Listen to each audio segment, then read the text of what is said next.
Suppose that आप किसी interview में गए और आपसे इंटरव्यूअर ने सवाल किया कि एक ही सेल में आप देख सकते हैं बहुत सारे नंबर्स दिए हुए हैं कोमा देकर, और इस इन सभी नंबर्स को अलग अलग सेल में हमें लिखना है, और इसमें जो डुप्लीकेट डेटा है उस डुप्लीकेट डेटा को रिमूव भी करना है, और एक ही बार में आपको करना है फार्मूला के माध्यम से। तो कैसे करेंगे?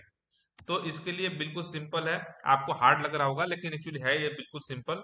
इसका तरीका ये है कि देखिए, फार्मूला डालते हैं हम इक्वल, और एक फार्मूला आता है ट्रांसपोज, TRANSPOSE पोज, और उसके बाद आपको ब्रैकेट देना है, और दो बार आपको डैश लिखना है, फिर लिखना है TEX टेक्स्ट SPLIT स्प्लिट, फिर ब्रैकेट देना है, और ये सेल सिलेक्ट करना है, कोमा देना है, फिर डबल इन्वर्टेड कोमा, फिर कोमा, फिर डबल इन्वर्टेड क्लोज, और इसको दो बार ब्रैकेट क्लोज कर देना है। देखिए आपका इधर सभी लाइन में आ गए। अब इसको करना क्या है, इसको यहाँ से सबको सिलेक्ट करना है, अलग अलग इसमें आ गया है।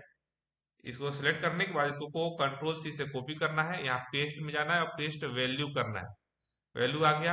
अब इसको डेटा को रिमूव करना है, जो भी इसमें डुप्लीकेट डेटा है इसको रिमूव करना है। तो डुप्लीकेट डेटा रिमूव करने का यह तरीका होता है, यहाँ से आप जाएं डेटा में, और डेटा में जाकर आप यहाँ पे डेटा को रिमूव कर सकते हैं। जो भी आपका डुप्लीकेट डेटा है इसको यहाँ से रिमूव कर सकते हैं। यहाँ पे एक ऑप्शन आता है रिमूव डुप्लीकेट। ठीक है, रिमूव डुप्लीकेट, इसको सिलेक्ट करने के बाद रिमूव डुप्लीकेट डुप्लीकेट पर क्लिक करेंगे, तो आपको यहाँ पर देखिए दिखा रहा है, ओके बटन पर क्लिक करेंगे तो यहाँ पे वार्निंग का मैसेज आ रहा है कि दिखा रहा है कि दो डुप्लीकेट है और 18 यूनिक पाया गया है। तो इसमें जो भी डुप्लीकेट होगा यहाँ से रिमूव हो गया होगा। देखिए, तो अगर आपको ये फॉर्मूला याद नहीं हो रहा है तो आप इसको सेव करके रख लें, और एक दो बार प्रैक्टिस करें, आपको ये प्रैक्टिस में आ जाएगा।